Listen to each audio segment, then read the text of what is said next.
విజయవాడలో హీమ్యాన్ సృష్టించిన కళ్ళు బైర్లు కమ్మే రికార్డు.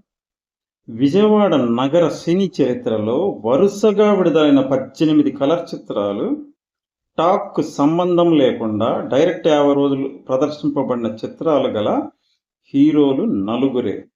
హీమ్యాన్ శోభన్ బాబు, మెగాస్టార్ చిరంజీవి, విక్టరీ వెంకటేష్ మరియు సూపర్ స్టార్ మహేష్ బాబు. ఇప్పుడు 18 వరుస కలర్ డైరెక్ట్ 50 రోజుల చిత్రాలకు ఏ హీరోకు ఎన్ని నెలల సమయం పట్టినదో చూడండి. హీమ్యాన్ శోభన్ బాబు నటించిన డాక్టర్ బాబు నుండి ఇద్దరే వరకు 18 చిత్రాలు కాగా, ఆ 18 చిత్రాలు 1973 నవంబర్ నుండి 1976 ఫిబ్రవరి వరకు విడుదలయ్యాయి.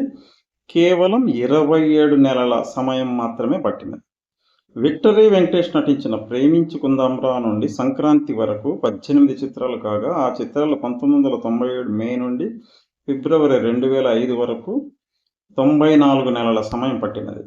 మెగాస్టార్ చిరంజీవి నటించిన గ్యాంగ్ లీడర్ నుండి అన్నయ్య వరకు 18 చిత్రాలు కాగా, ఆ చిత్రాలు మే 1991 నుండి జనవరి 2000 వరకు 104 నెలల సమయం పట్టినది.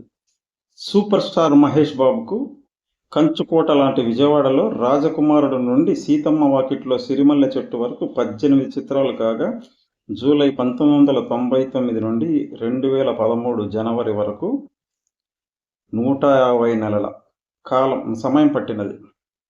చూశారుగా, వరుస 18 కలర్ డైరెక్ట్ 50 రోజుల చిత్రాలకు 70వ దశాబ్దపు సూపర్ స్టార్కు 27 నెలలు మాత్రమే పట్టగా, 1980వ దశాబ్దపు సూపర్ స్టార్, 90వ దశాబ్దపు సూపర్ స్టార్ మరియు 21వ శతాబ్దంలో తొలి దశాబ్దపు సూపర్ స్టార్లకు ఎంతెంత కాలం పట్టినదో.